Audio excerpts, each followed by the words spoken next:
Bonjour sur Chamrou Télé. Une petite dédicace à Mariolina qui me donne envie de lire le rapport entre Balzac et Jean Santeuil de Marcel Proust se trouve dès la préface. On peut aller la retrouver, page 199 de l'édition de la Pléiade, je cite: « Au bout d'un instant, mon ami lui montra le curé de village. « Est-ce que vous avez lu cela, lui dit-il. Ah oui, autrefois. C'est bien beau, n'est-ce pas? Le roman commençait par des crimes épouvantables dans le fond de la ville, et au fur et à mesure, l'âme des personnages s'élevait, montait les pentes, s'arrêtait au village et finissait à une grande altitude, dans une sorte de campagne idyllique à la Fénelon, où les crimes de l'héroïne étaient pardonnés, tandis qu'elle assainissait le pays par des défrichements. Mais je ne me rappelle plus bien. Il se tut. Pourriez-vous encore nous en parler? Demanda d'un ton de voix timide et pressant mon ami. Non, je vous dis, je ne me rappelle plus bien. Moi, je ne peux pas beaucoup vous parler de Balzac. Je ne le connais pas bien. Et vous savez, il faut bien le connaître. Cela a l'air d'une naïveté. Les gens à qui on demande ce qu'il faut lire de Balzac disent tout. Eh bien, c'est vrai. La beauté n'est pas dans un livre, elle est dans l'ensemble. Chaque roman lu séparément n'est pas bien bon. Et pourtant, les personnages qu'on retrouve dans tous sont vraiment très bien. C'est curieux, n'est-ce pas? Je ne m'explique pas bien cela. Non, les gens qu'il faut faire parler de Balzac, ce sont les gens qui le connaissent bien. Je ne veux pas dire surtout des gens de lettres.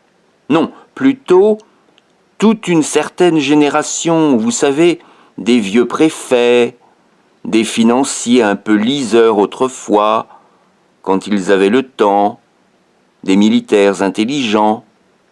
Tenez, le général de T, qui le connaît très bien, je les entends quelquefois en parler. J'aime bien les entendre comme cela. Mais ils ne doivent pas avoir de goût en littérature, dit mon ami avec vivacité. Mon Dieu. On passe à la page 200. Mon Dieu. Je ne dis pas. Non. Certainement, dit B. Mais pour Balzac, si, c'est comme cela. C'est une puissance, voyez-vous. Seulement aussi, c'est une puissance un peu matérielle. Là, on reprend la citation de professeur de lettres.